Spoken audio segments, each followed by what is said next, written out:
ब्रह्मा जी बोले, देवी तुम सत्य स्वरूपा, सदा अचल रहने वाले, सबको आश्रय देने में कुशल, अविनाशी, सर्वव्यापी, सबको जन्म देने वाले, अखिल प्राणियों पर शासन करने में परम समर्थ, सर्वज्ञ, सिद्धि बुद्धि रूपा तथा संपूर्ण सिद्धियों को प्रदान करने वाली हो। सुंदरी तुम्हारे जय हो। देवी ओंकार तुम्हारे स्वरूप है, तुम उसमें सदा विराजती हो। वेदों की उत्पत्ति भी तुमसे ही हुई है।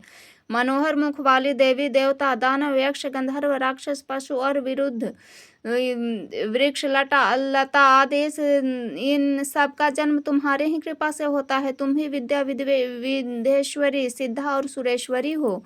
श्री भगवान वराह कहते हैं, वसुंधरे, जो वैष्णवी देवी तपस्या करने के लिए मंदराचल पर्वत पर गई थे, अब उनका वर्णन सुनो। उस देवी ने कौमार व्रत धारण कर विशाल क्षेत्रों में एकाकी रहकर कठोर तप आरंभ किया। बहुत दिनों तक तपस्या करने के पश्चात उस देवी के मन में विक्षोभ उत्पन्न हुआ, जिससे वह अन्य बहुत सी कुमारियां उत्पन्न हो गई। उन सबके नेत्र बड़े सुंदर एवं बाल काले और घुंघराले थे। उनके होंठ बिंबा फल के समान लाल थे और आंखें बड़ी बड़ी थीं। उन कन्याओं के शरीर में दिव्य प्रकाश फैल रहा था। ऐसे करोड़ों कुमारी उस वैष्णवी देवी के शरीर से प्रकट हुई थीं। फिर उस देवी ने उस कुमारियों के लिए सैकड़ों नगर और ऊंचे महलों का निर्माण किया। उस भवनों में भीतर मणियों की सीढ़ियां, अनेक जलाशय एवं छोटे बड़े सुंदर उपवन थे। उस मंदराचल पर स्थित उस असंख्य भवनों में अब वे कन्याएं निवास करने लगी। शोभने उनमें से प्रधान प्रधान कुछ कन्याओं के नाम इस प्रकार हैं: विद्युत प्रभा, चंद्रकांति, सूर्यकांति, गंभीरा, चारुकेश, सुजाता, मुक्तकेशिनी, उर्वशी, शशिनी, शीलमंडिता,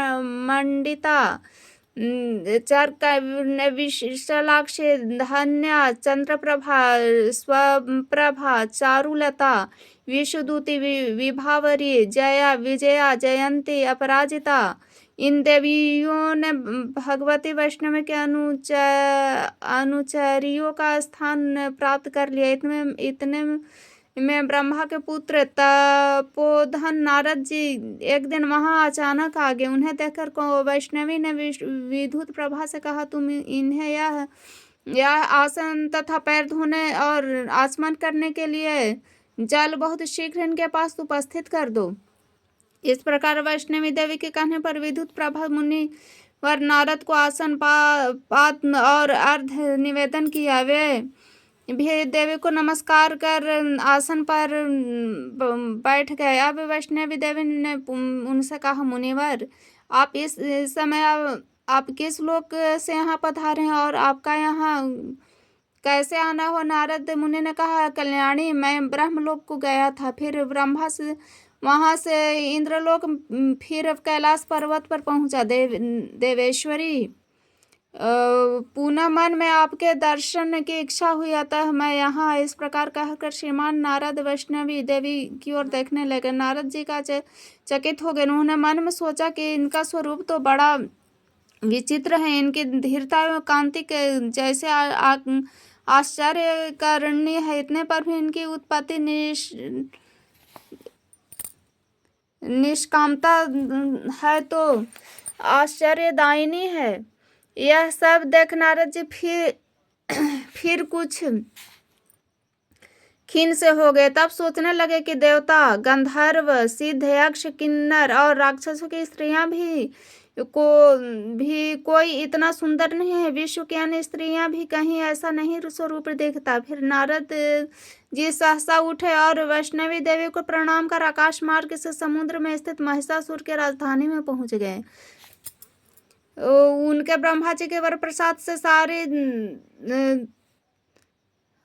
उसने ब्रह्मा जी के वर प्रसाद से सारी देव सेना को पराजित कर दिया था। महिषासुर ने सभी लोकों में विचरण करने वाले नारद मुनि को आया देखकर वह श्रद्धा से पूजा की। ब्रह्मलोक से मंदराचल पर गया। वहां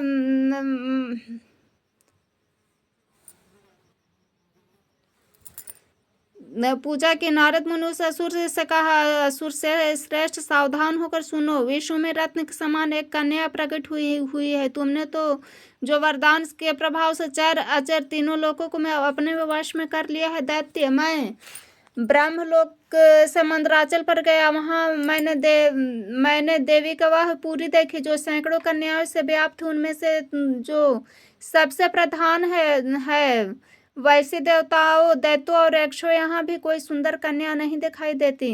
कहाँ तक कहूँ, मैंने उसकी सुंदरता जैसी देखी है तथा उसमें जितना सतीत्व का प्रभाव है, ऐसी कन्या समस्त ब्रह्मांड में कभी कहीं नहीं देखी। देवता, गंधर्व, ऋषि, सिद्ध, चारण तथा सब दैत्यों के अधिपति भी उस कन्या की उपासना करते हैं, पर देवताओं और गंधर्वों पर जो विजय प्राप्त करने में समर्थ न हो, ऐसी कोई भी व्यक्ति उस कन्या को जीतने में समर्थ नहीं है। बस सुंदर इस प्रकार कहकर नारद मुनि क्षण भर में महाराज ठहर कर फिर महिषासुर से आज्ञा लेकर तुरंत वहां से प्रस्थित हो गए। वे जिधर से आए थे उधर ही आकाश की ओर चले गए।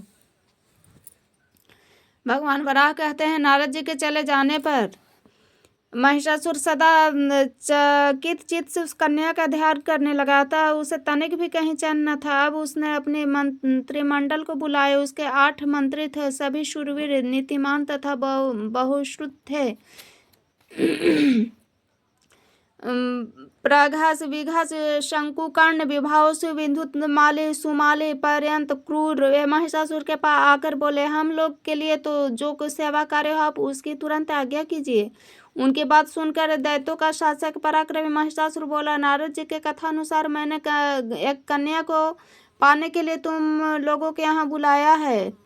मंत्रियों, देवर्षि नारद ने मुझे एक लड़की की बात बताई है, किंतु देवता के स्वामी इंद्र को जीते बिना उसकी प्राप्ति संभव नहीं है। अब आप सब लोग विचार करके शीघ्र बताएं कि वह कन्या किस प्रकार सुलभ होगी और देवता कैसे पराजित होंगे। महिषासुर के ऐसा कहने पर सभी मंत्री अपना अपना मत बताने लगे। प्रघास बोला, दैत्यवर, आपसे नारद मुनि ने जिस कन्या के बात कही है वह महान सती है। उसका नाम वैष्णवी देवी है। उस सुंदर रूप धारण करने वाली देवी को पराशक्ति कहा जाता है। जो गुरु पत्नी, राजा की रानी तथा सामंत, मंत्री या सेनापति की स्त्रियों का अपहरण करने की इच्छा करता है, वह राजा शीघ्र ही नष्ट हो जाता है। प्रघास के इस प्रकार कहने पर विघास ने कहा, राजन, उस देवी के विषय में प्रघास ने सत्य बात कही है, यह सब सत्य है। हम लोगों का एक मत